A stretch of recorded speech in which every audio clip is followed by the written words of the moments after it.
Prep Joy current affairs में आपका स्वागत है। करंट अफेयर्स सीखने के लिए हमारे चैनल को सब्सक्राइब करें और www.prepjoy.com पर भी जाएं। आज का विषय है 24 October current affairs Hindi notes.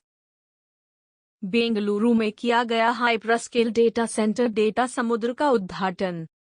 Tele India networks ने 22 अक्टूबर 2021 को बेंगलुरु में अपने greenfield hyperscale data centre data समुद्र का अनावरण किया।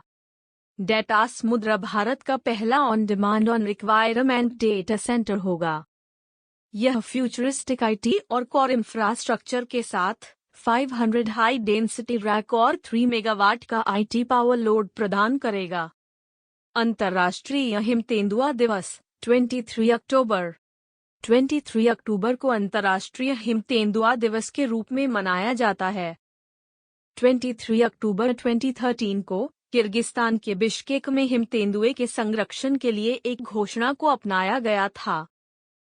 सभी 12 हिम तेंदुओं की रेंज के देशों ने इस संकल्प को अपनाया।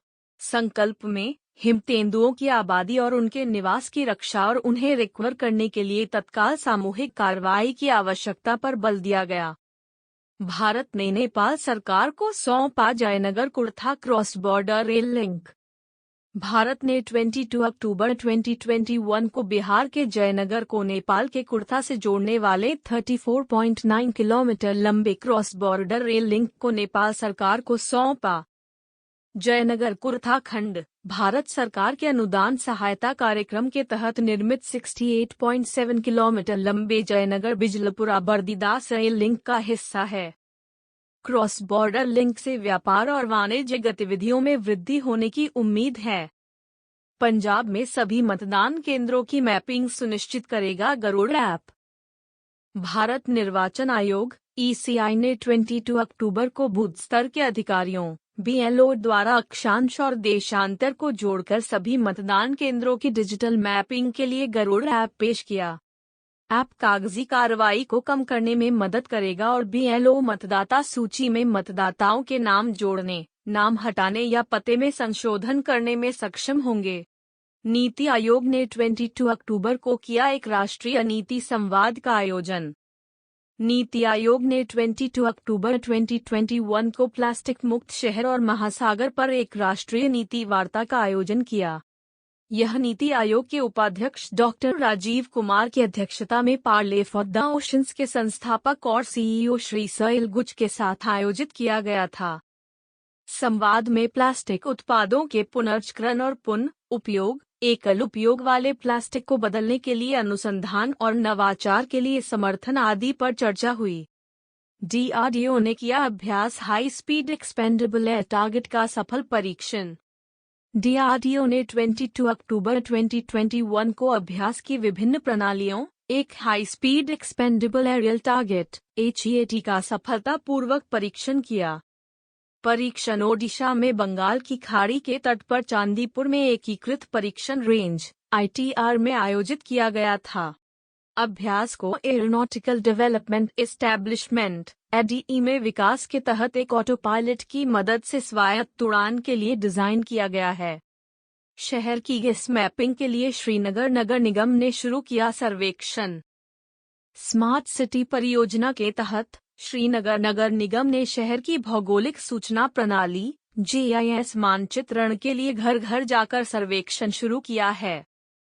यहाँ प्रत्येक घर के लिए एक विशिष्ट पहचान कोड वाला एक GIS टैग घरों के बाहर लगाया जाएगा, जिससे उन्हें गूगल मानचित्र पर ढूंढना आसान हो जाएगा। नगर निगम सीमा के भीतर सभी घरों में GIS नंबर लगाए जाएंगे।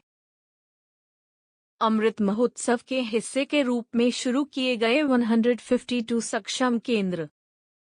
अक्टूबर 2021 में दीनदयाल अंत्योदय योजना राष्ट्रीय ग्रामीण आजीविका मिशन DNRLM के तहत 13 राज्यों के 77 जिलों में कुल 152 वित्तीय साक्षरता और सेवा वितरण केंद्र सक्षम केंद्र शुरू किए गए थे। उन्हें आजादी का अमृत महोत्सव के हिस्से के रूप में लॉन्च किया गया है। केंद्र का मुख्य उद्देश्य ग्रामीण गरीबों को वित्तीय सेवाओं, बचत, ऋण, बीमा, पेंशन आदि की पहुंच की सुविधा प्रदान करना है। भारतीय सेना ने पिनाका और स्मर्च मल्टीपल रॉकेट लॉन्चर सिस्टम तैनात किए हैं। भारतीय सेना ने चीन सीमा के निकट आगे की स्थिति में पिनाका और स्मर्च multiple rocket launcher system (MRLS) तैनात किए हैं। यह वास्तविक नियंत्रण रेखा के स्थानों पर उत्पन्न होने वाले किसी भी खतरे का मुकाबला करने के लिए है। पिनाका हथियार प्रणाली एक स्वायत्त रॉकेट तोपखाने प्रणाली है जो औसत समुद्र तल पर 38 किमी तक के क्षेत्र के लक्ष्य को भेद सकती है। गेल हाइड्रोजन उत्पादन संयंत्र स्थापित करेगा। सार्वजनिक क्षेत्र की कंपनी गेल इंडिया लिमिटेड देश का सबसे बड़ा हरित हाइड्रोजन उत्पादन संयंत्र स्थापित करेगी। कंपनी का लक्ष्य कार्बन मुक्त ईंधन के साथ अपने प्राकृतिक गैस कारोबार को बढ़ाना है। इसी को ध्यान में रखते हुए हाइड्रोजन संयंत्र स्थापित करने की योजना बनाई गई है। गेल के अध्यक्ष और प्रबंध निदेशक मनोज जैन ने सेरावीक गेल इंडिया एनर्जी फोरम को बताया कि कंपनी ने इलेक्ट्रोलाइजर्स खरीदने के लिए एक वैश्विक निविदा जारी की है। वीडियो देखने के लिए धन्यवाद। यदि आपके पास हमारे लिए कोई सुझाव है तो कमेंट करें।